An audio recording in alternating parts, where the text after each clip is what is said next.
About 1970, the few remaining homeowners on Swiss Avenue had pretty much given up and accepted that their houses were going to be torn down for apartments. Or I'd never thought about it being a historic district. I just thought it was the most wonderful place, the beautiful boulevard, and even though the houses were dilapidated, and many of them were dilapidated, and stood out architecturally in my mind as a treasure. And a hidden gem, I guess is a better word for it, a hidden gem. Cars were jacked up up and down the block. Screens were hanging off. Windows were broken. It was a mess. The area had become so deteriorated that even people who hoped that it could be changed and turned around doubted it. A lot of people doubted it. Well, you may remember that Wei Ming Lu was the first person that actually spoke the word historic district. Wei Ming Lu called my father, Wallace Savage, and asked him if he thought the homeowners on Swiss would like to have a historic district. And my dad said, well, he had no idea, but he'd pay for a survey to ask them. And so Wei Ming sent it out, got back a great response. 60% of the people that responded said yes. The only hook was that only 20% of the people on the street responded. That was about 20 people. That meant there were really like 12 people on the street that said, yes, I'd like a historic district. But the city could go forward because they had a survey that said that the majority of people on Swiss wanted a historic district. Maybe the hardest part was realizing that people didn't agree with us. That people didn't think this was a good idea to do a historic district. And so it fell on us to try to figure out how to sell becoming a historic district that would be good for everybody. Those within the district were very frightened that it would be terribly expensive to them, or would mean they had to redo their house, or they could not have people living there. So I think the hardest part was the effort we made to educate our own district and then to educate the entire city. We were only just learning from Wei Ming Lu what a historic district meant. And we had just, climbed right onto the streetcar, no questions asked. But when people started asking us questions about the limitations and about what it would cost them, not all the benefits, we really had to scramble to come up with answers and convincing answers and true answers. We created little brochures. They were really just 8.5 by 11, but they folded up. And we did little drawings of houses, and we put in there questions that we thought people might have about creating the historic district, and then gave answers to them. And we did a series of those, and I think they went up to about 8 or 9 overall. Every few Sundays, we'd take the wonderful brochures that Mike Brown and E.L. Dunn produced and go door to door, knock on the doors, hand out the brochures, and talk to people about the historic district. And part of the significant memories of it is being able to knock on those doors of the people that had lived here who had not left the neighborhood. It was kind of difficult in some ways only because, well, wait a minute, you're Butch Offit down on the corner that was mowing my yard, and now you're here talking about wanting me to do something with my house. Every time we got one more house, one more homeowner to sign off, there was a celebration. Those folks would come out to the meetings. They would show up at City Hall, and they would write the letters. They would either write them in longhand with that beautiful old writing they could do, or type them out on their little typewriters, but they would get those letters out. They ended up being able to die in their homes in a residential neighborhood just like they wanted to do.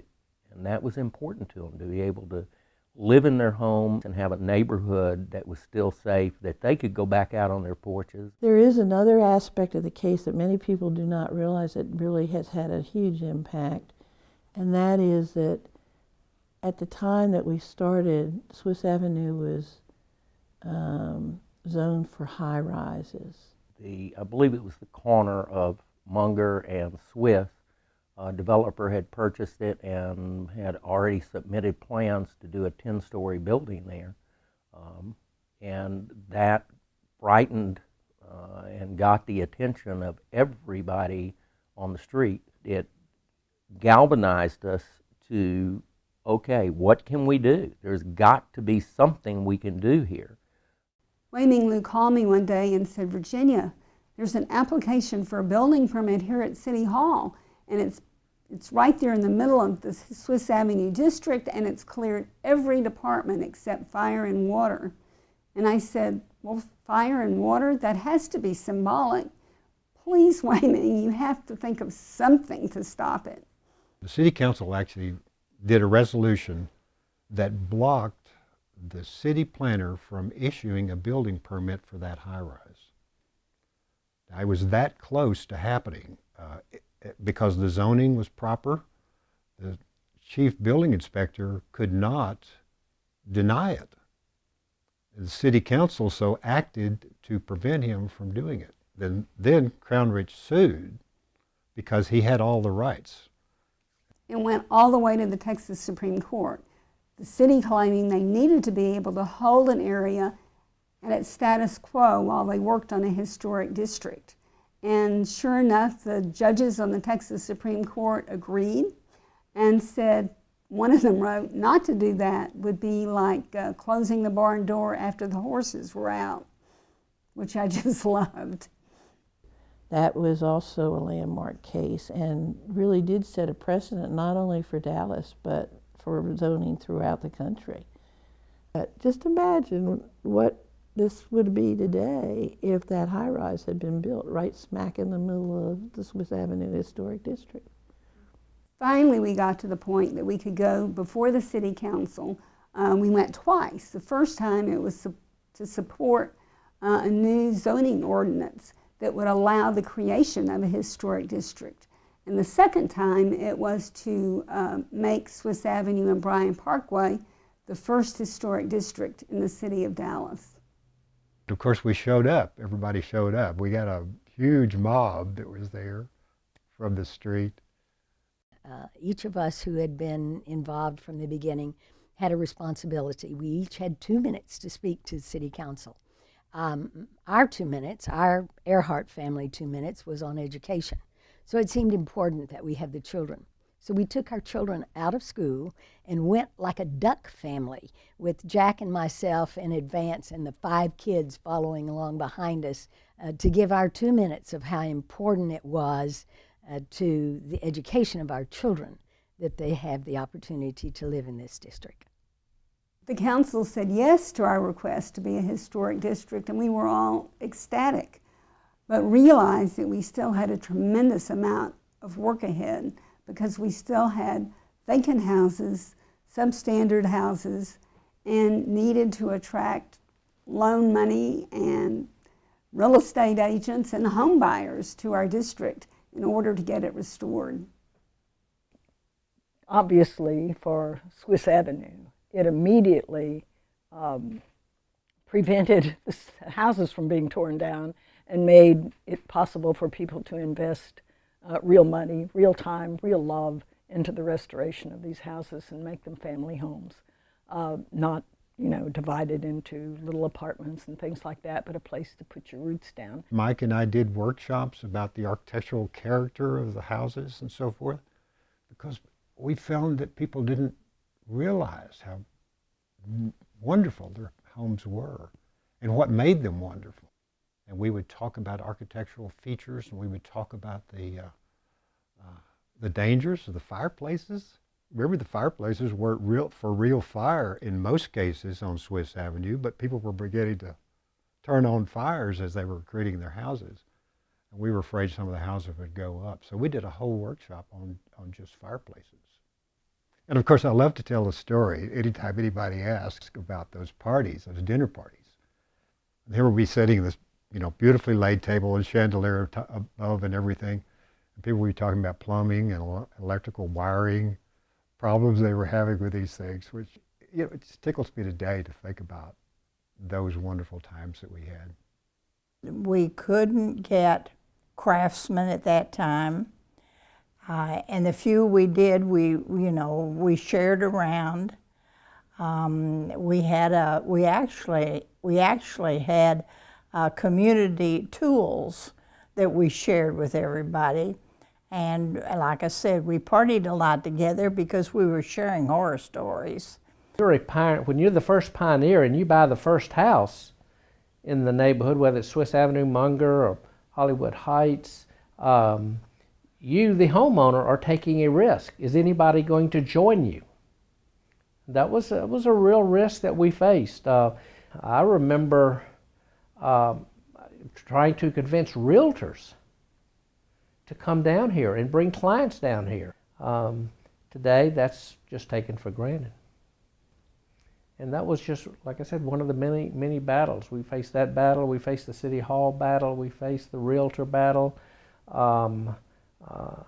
Those were real battles that we had to tackle one at a time.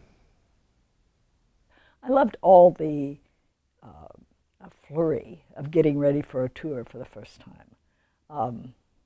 Playing with the kids, getting them into shape. I remember one of the things I really loved was Virginia and I playing dress up for the tour.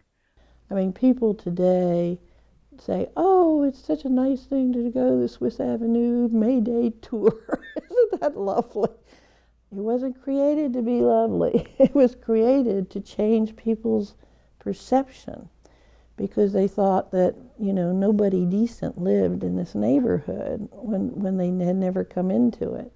And so we created it purposely to bring people in so that they could see, hey, these are people who have children here. Here are people who have really nice homes here.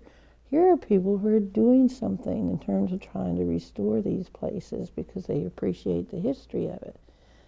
And it created a definition, which was really important, that this was a place that change was occurring, that urban pioneers were moving into, a term that we created, so that people would take pride in coming in and restoring houses and restoring, as a result, the community. We moved here with our family thinking we had totally lost our mind. But we moved here because it was the only integrated neighborhood in the city of Dallas. There was no other place that our children could go to school with Hispanic and Black, and then a huge Native American Indian population, and later on an Asian population. And that's what we wanted for our children. The one undisputable thing that the historic district has done is the Dallas tax base. And the residential tax base in Dallas, in the inner city, was declining so rapidly that the newer term, the donut hole, as the rest of the surrounding suburbs were growing, and Dallas was losing population and losing residential tax base, the historic district turned that whole piece upside down. And not just residential, but because now we have the residential tax base, Lakewood Shopping Center is busier than it has ever been in its history. Skillman Live Oak Shopping Center is busier than it's ever been in its history. Getting bigger rents, paying more taxes because of what started with the Swiss Avenue Historic District, including the inner city school. And only because there were a few people that had enough vision or stubbornness or hard-headedness or whatever to just keep pounding away at the powers that be, whether that's in the Munger Place Historic District or the Junius Heights Historic District or the Peak Suburban Historic District. It all started in just that little tiny 210 houses or whatever we had at that particular time that has turned the entire residential tax base upside down and up instead of downward spiral that it was going to. I think the city of Dallas has profited from the creation of Swiss Avenue, because the first historic district dominoed into more historic districts, dominoed into the preservation of residential close in at a time when the inner city was collapsing and everyone was moving to the suburbs. It was the first move in. The Swiss Avenue Historic District formed and functioning efficiently has, first of all, saved the houses. The houses absolutely would not be here had that not happened. This would be a high-rise district. There's no question about it. So it saved the houses. But more than that, it served as a forerunner for other parts of Dallas being also saved for their historic value, and just to give us a sense that it's not okay just to tear everything down. It's worth the effort to save some things.